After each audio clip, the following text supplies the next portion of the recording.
You've got people who are working 12 to 14 hours a day for 14 days. Their psychosocial state is not going to be great. Something I've been thinking about lately is organisation versus individual.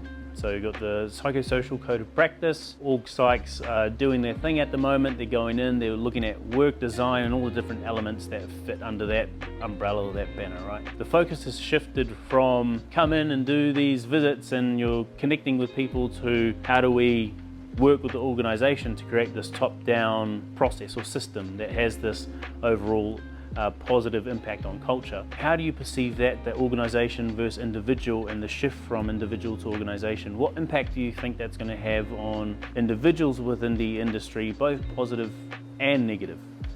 The only way it's going to change culture is if the individuals buy in. And what I've seen is, let's do a survey. So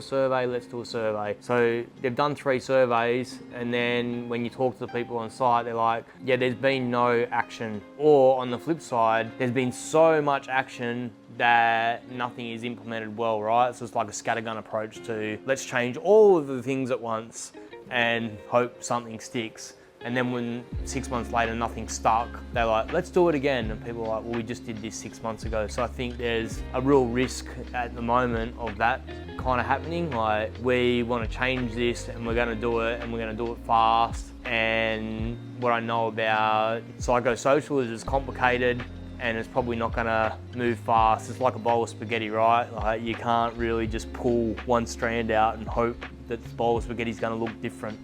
It's just not going to happen. So I think there's that perspective of that getting buying is really difficult because they're trying to do too much all at once. And then I think what are the positives that can come out of it is that organisations are going to start looking at, I think they need looking at fatigue management, at sleep, and these types of things in organisational structures. If you've got people who are working 12 to 14 hours a day for 14 days, their psychosocial state is not going to be great.